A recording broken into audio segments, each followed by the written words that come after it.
Well, how y'all are this afternoon? This is your buddy George Jones over at the Bergen Gun Range with my next installment on 8. We had the little Baraska scope that I put on the little 94 Savage 22 automatic rifle, the little cheapest semi-automatic rifle you can buy in America. You know, cheapest semi-automatic 22 you can buy that's available in America. It's actually made by the former Cooey firm in Canada. That's where it's made.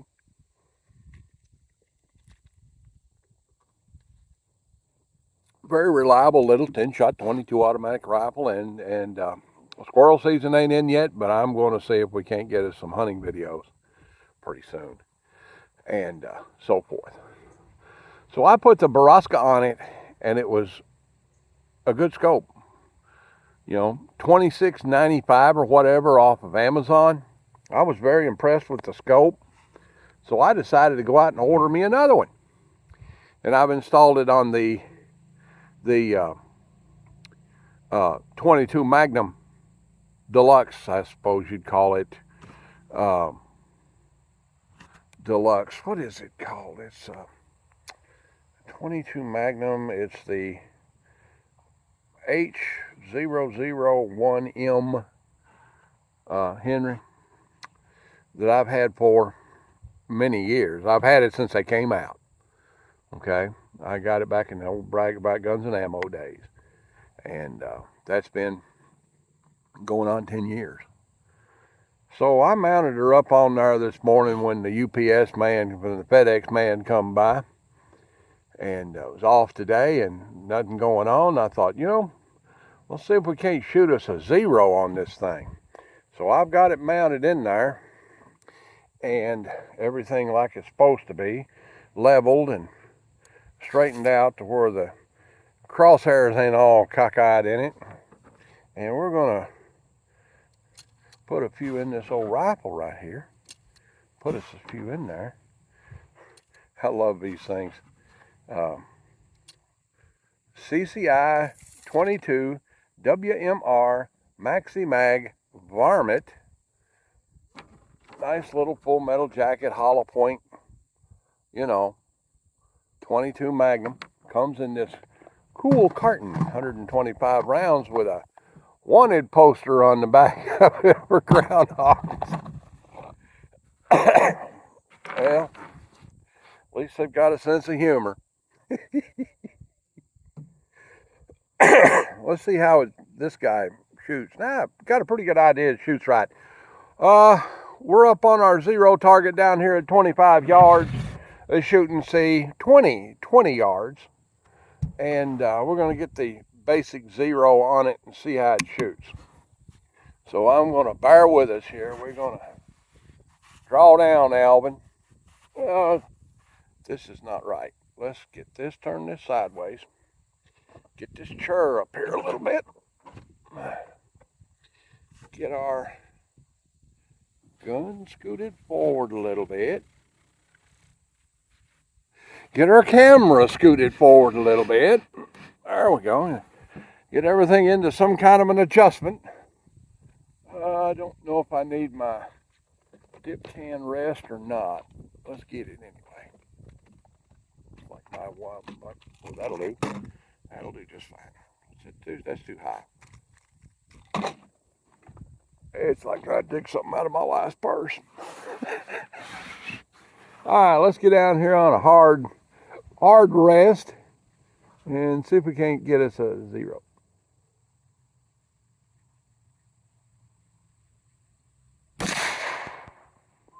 Oh, where'd we hit it at? Looks right. All right, let's get us another one here. Let's get us another one here. Looks right.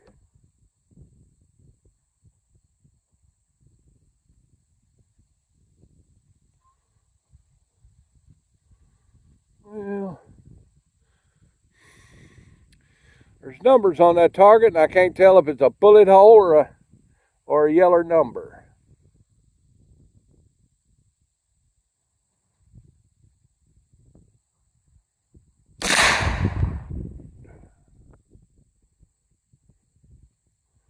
Okay. Yeah, we're consistent. Let's get us a little 3-shot clover leaf, which at today's ammo prices is going to cost us about 50 cents.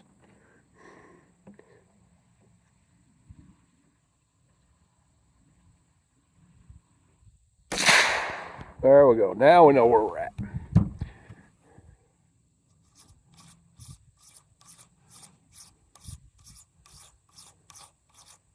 I like the adjustments on this thing because it's got this. You know, you don't have to have a screwdriver or a coin to adjust it. You can turn it with your fingers. That's nice. All right, we need to go up. Up, let's go up. Up. Up, we're going up. Going up.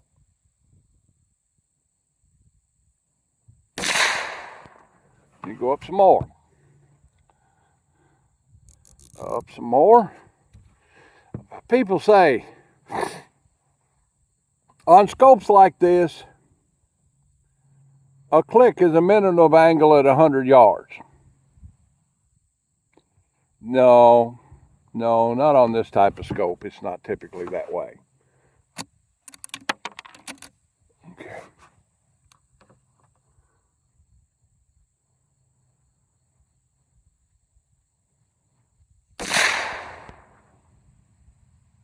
Okay.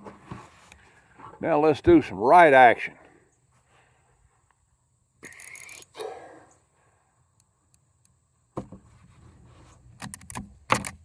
All right. A good rifle is a pleasure to shoot, buddy.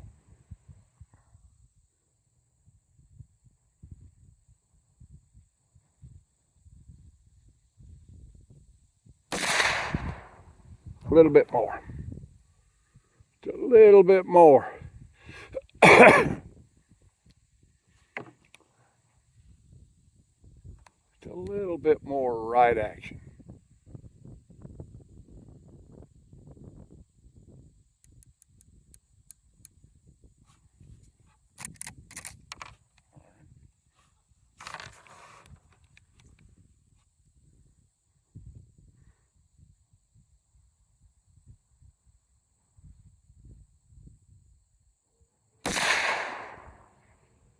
Just a little bit more. And a little bit up. A little up. Doot, doot, doot, doot. And a little bit right.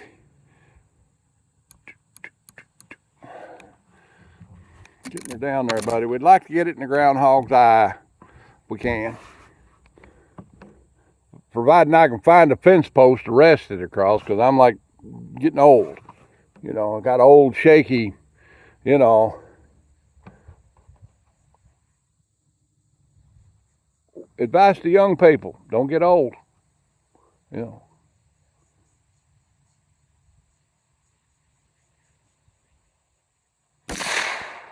Oh yeah. Oh yeah. Let's do another one. You're dead on it. Fire for effect.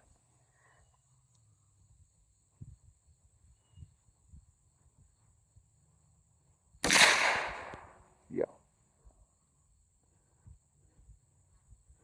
Yeah. A little bit more right would make me real happy. Doot, doot.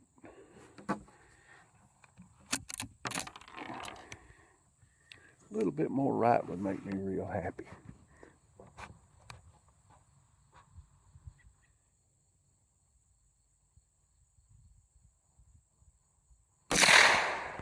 Perfect. Now we're in business, by God. Oh yeah. Oh yeah. The aerosol can laying down there. Oh, yeah. Okay. And that's a nice zero. Yeah, get one of them scope levers to go on this thing. One of them. There we go. Yeah, seems to be a good combination. It is September the 6th. We're still having hot days. Groundhogs are still coming out. They just cut the 4th hay cutting off of this farm for the year. Maybe the last one. We've got a lot of rain this year, but it's real dry right now. But the places where the groundhogs congregate have been mowed down. They'll better be on the lookout, buddy.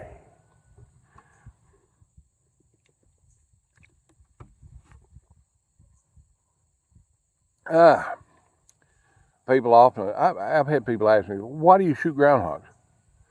Well, because they're a good sporting species, okay? They're wary. They're careful. It's hard to sneak up on one.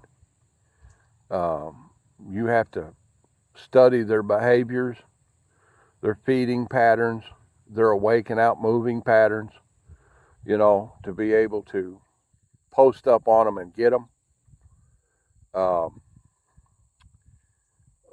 And they're a real crop destroyer. You get a guy he's counting on the price per bushel and the bushels per acre on soy, or even things that they like to eat. Man, they love sorghum. Oh, they love soybeans. They'll eat the roots and the shoots on corn coming up. Just decimate an area, and when the corn comes up, then they'll ride the stalk down and eat the corn, get into an area and just absolutely decimate it. Soybeans, I've seen soybean fields that had 5-acre bare spots right in the middle of them. I mean, really, really cost the guy price per bushel per acre, by just decimating him, decimating a crop. I've seen it. And matter of fact, I know where a place right now that is groundhog infested, and they're combining soybeans off right now. But I know places where there's 2 and 3 acre plots that are completely gone, just ruined. The groundhogs are in a road embankment and too close to the road to get. And I've tried to get them with a have-a-heart trap, move them someplace else, and clean them out that way. And they'd rather eat soybeans than eat a head of lettuce. I mean, what are you gonna do? So, the only way to really get rid of them is to try and steel trap them in some way, which I think is terribly cruel. And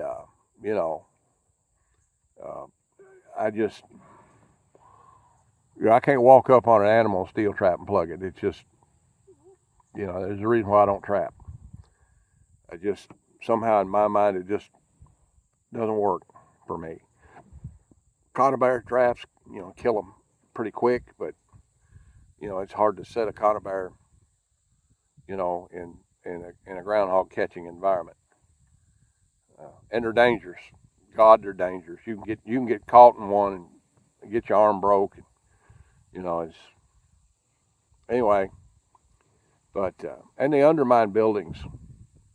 They'll get around a barn. They'll make a barn subside pretty easily. They'll go right in a post, and dig straight down around that post and use that post for something. I don't know what their idea is. But we were over on a place a couple of years ago that 3 years ago that the hemp farm leased, and we went out there and there was a barn sitting just on its side. I mean, it just had collapsed, and groundhogs were running everywhere, and they had undermined the foundation and support posts of that barn, and it had just collapsed. That's all there is to it. And they're,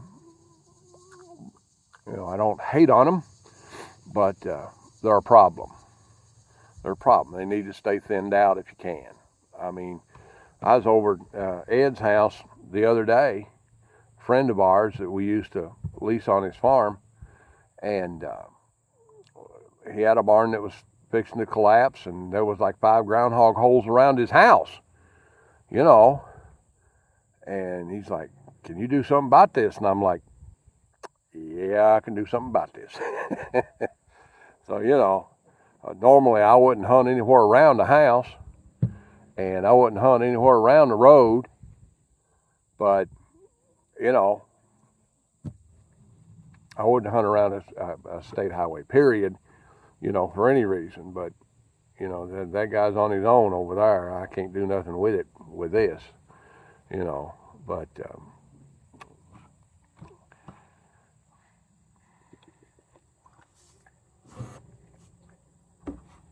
okay, this guy has got a good 0 on it, and tomorrow I'll be posted up over in the horse weeds back over here on the big brush pile, see if I can't take care of that problem. Then I'll be down at David's barn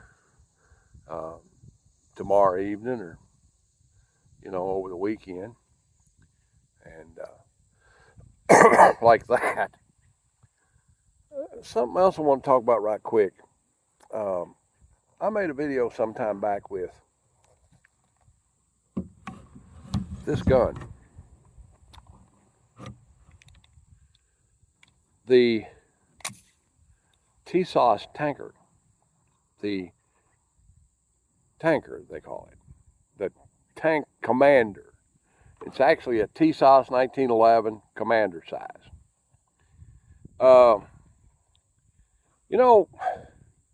I bought the TSOS World War II configuration,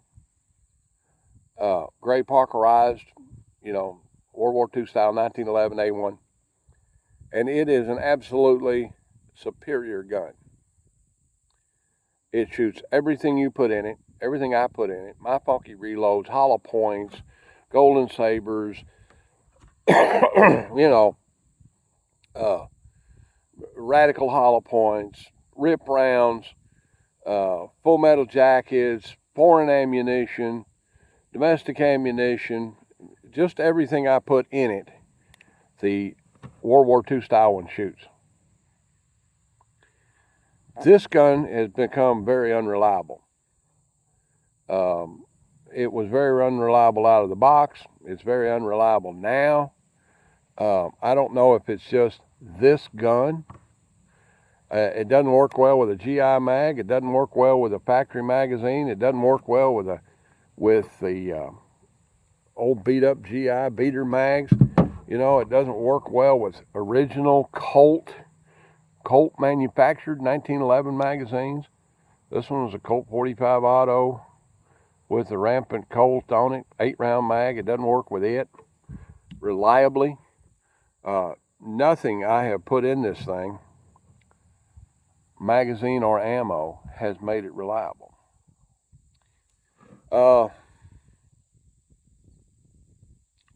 It fails to feed, it fails to go into battery, it fails to eject.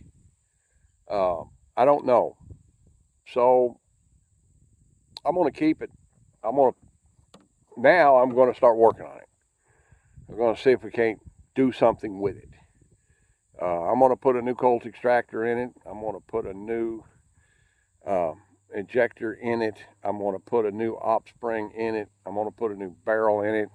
I'm going to polish the feed ramp and polish the feed lip area of the barrel and see if I can't get it to work. But right now, it doesn't work very well. It doesn't work well enough to bet your life on in a fight. All right then, that's about the size of it for zeroing a rifle and talking bad about a gun. Like, take, share, commentate, and subscribe. Uh, uh, Leave me no dollar in the Patreon bucket if you want to, and if you don't, well, I keep right on making content for you. Get out and check on your old people. I mean, it's starting to get fall, but it's still hot outside. And, you know, call your mom and daddy up and tell them you love them. One day you won't be able to. Like Tom Bodette used to say in the old Motel 6 ads, I think there's a body in room 3. We'll see y'all. God bless.